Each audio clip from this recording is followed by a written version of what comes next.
But if we are not committed to this freedom that is so clearly spelled out in the Bill of Rights, we are doomed to fail as a country. Unfortunately, we have too many Americans, including leaders in positions of great power in our country, who are not at all committed to upholding the Constitution. We have many Americans who don't even know what the Bill of Rights are. They think free speech is something that should only be left to those who agree with them, saying, hey, if you know what, if your speech offends me or if it offends anyone, then you should not be allowed to say it. This is where we are as a country. We have too many people in positions of power whose foremost responsibility is to protect our freedoms and uphold our God-given rights, and yet they are the ones who are actually trying to take these rights away from us. This is the biggest threat to our country. It is not coming from some foreign country. It is coming from power elite here at home and their co-conspirators in the mainstream media and the security state who are working to undermine our freedoms from within.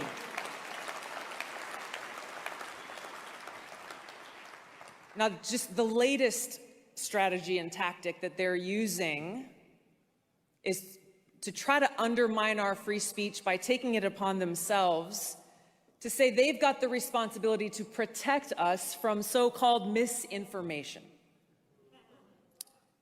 So basically, they're saying that they're going to protect us from that which they claim is not true. The notion that we must just blindly accept and follow as truth, that which the government or those in power tells us is true, goes against the very essence of our Constitution and Bill of Rights. This was created as a resounding rejection of the reign of kings and churches and authorities. There's a reason the preamble of the Constitution begins with, "We the people." There's a reason our Declaration of Independence says that to secure these rights, governments are instituted among men, deriving their just powers from the consent of the governed.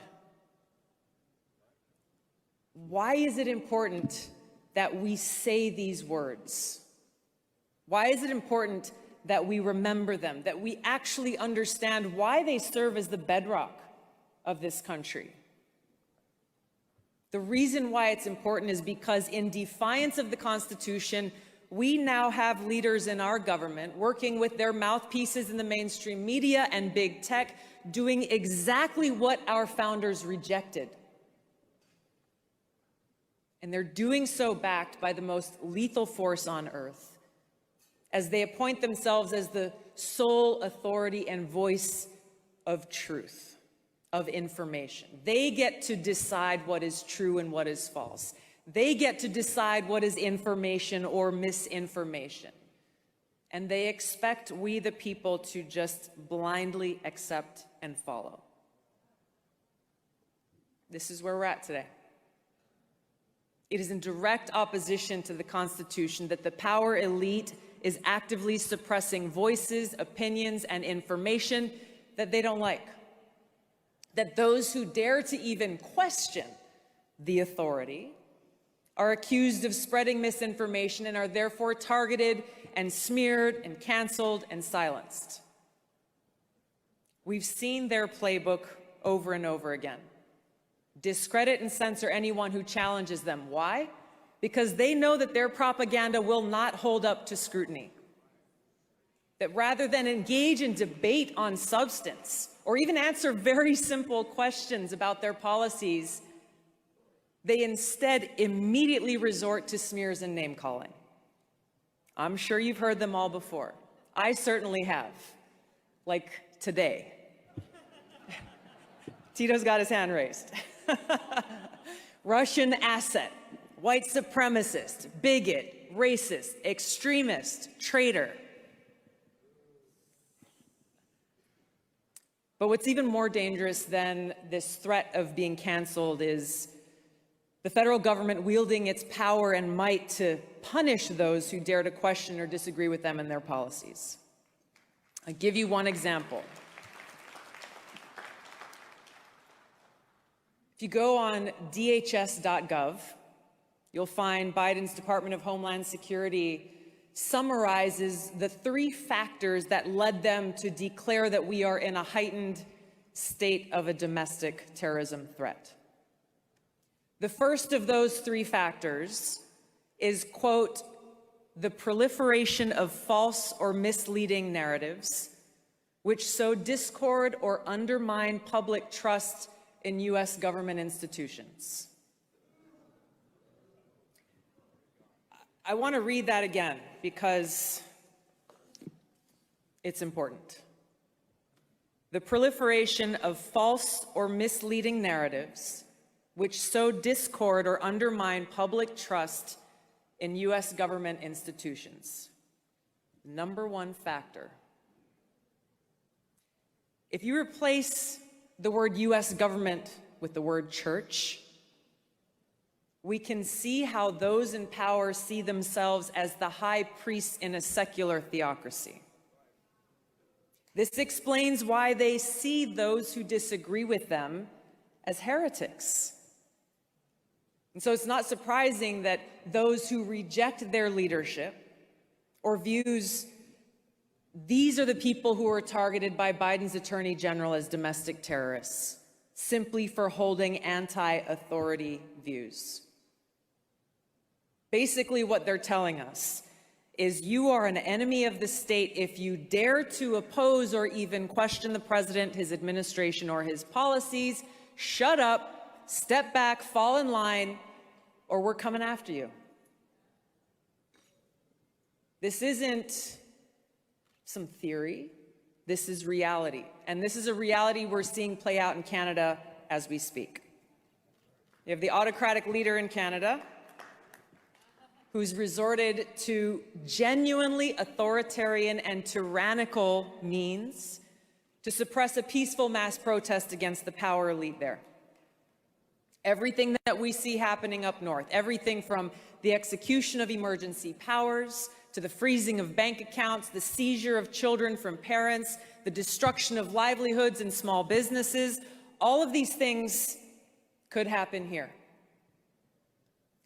So the question I ask myself in confronting all this is, what are they so afraid of? Who are they afraid of? You know the answer. It's simple. They're afraid of us. They're afraid of a free people. They're afraid of a free society. I've got to believe that Thomas Jefferson was thinking about these cowardly, fearful leaders when he said they prefer the calm of despotism to the boisterous sea of liberty. They're afraid of the freedom that empowers each and every one of us to seek the truth, to speak freely, to question their decisions and their authority. They're afraid of losing power, knowing full well the intent of our founders when they wrote in the Declaration of Independence that governments are instituted among men, deriving their just powers from the consent of the governed, and that whenever any form of government becomes destructive of these ends, it's the right of the people to alter or abolish it and institute a new government. A government of the people, by the people, and for the people.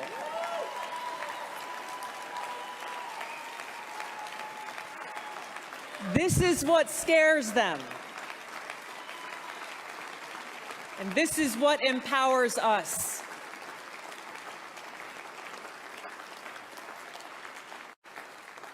So I want to ask you, join me in pausing for a second as we step into an alternate universe, one where our leaders actually took their oath of office to the Constitution seriously, one where they really cared about us and our security and our freedom.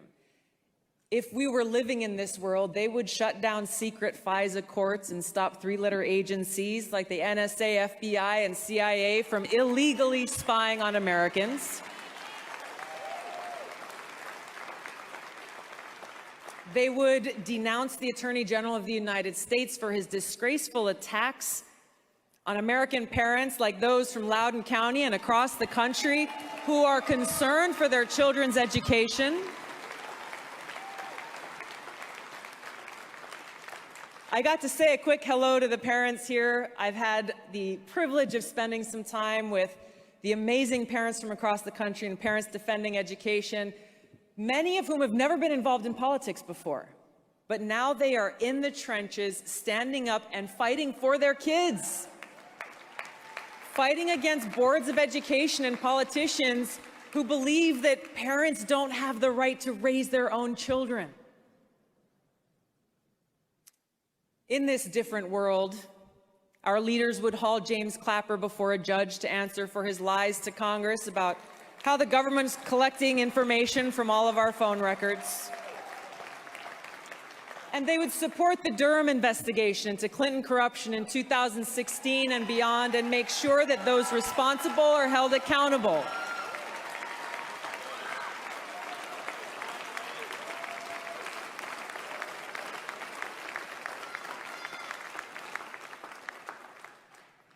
But this isn't the world we live in. They're not going to do this. Instead, they're doubling down and they're cracking down. This power elite operation to crush freedom of speech is the enemy attack from within, and it threatens the very core of our democratic republic.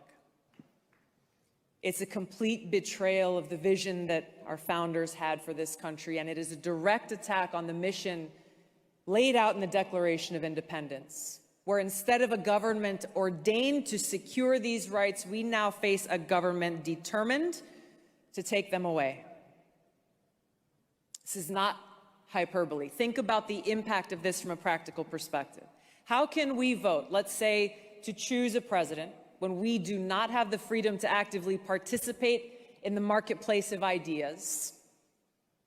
We don't have the freedom to share our opinion, to listen to other perspectives, to ask questions, to challenge the establishment narrative, and then assess, consider our options, and make our own informed decisions about who we want to take on that awesome responsibility and serve this country as commander-in-chief.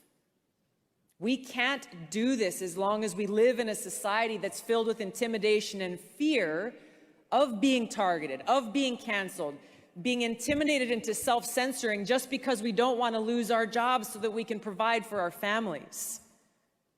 And this is the point. What makes it even worse is they're saying they're doing it for us. They're saying that they want to protect us people from being exposed to misinformation, which really reveals how they actually feel about us, how little they respect the American people. That what they're saying is, you know what, you're too stupid to think for yourself, to discern for yourself, to make your own decisions, so big government knows better for you than you do for yourself. This is authoritarianism. Yeah, I agree. This is authoritarianism. It is not freedom. It is not a democratic republic. And by rejecting our Bill of Rights, they have rejected our Constitution and therefore are the greatest threat to our republic. And therein lies the hypocrisy of the Biden-Clinton neocon, neo-lib establishment foreign policy, of misusing our military men and women by sending them out to be the policemen of the world, overthrowing dictators we don't like while turning a blind eye to the ones that we do, all in the name of spreading democracy and defeating autocracy. But they're hypocrites. They proclaim that we must go to war to spread democracy and freedom while they actively work to undermine our democratic republic and our freedoms right here at home. And they use crises, emergencies, times of war, whether it's a Cold War or a hot war, to embolden the security state and infringe on our liberties and rights. We saw it with the Patriot Act. We saw it with COVID. We're seeing it happening now in the name of democracy, as again our government works to with big tech to censor misinformation about what's going on with Russia's war with Ukraine. Once our rights are taken away, the government does not willingly give them back. So what do? Each of us in our own way and together must take a stand to protect our freedoms and rights, make our voices heard, hold our leaders accountable. Force our leaders in Washington to take their oaths to uphold the Constitution to heart and take action. Pass legislation that restores and protects our freedoms and liberties. I tell you, I served in Congress for 8 years. Right now, there are too many Democrats and Republicans, some who you might have heard from this week, who talk a good game about civil liberties, but when it comes time to cast that vote on things like getting rid of secret FISA courts and protecting our Fourth Amendment rights to privacy, they vote on the side of the power elite and against liberty.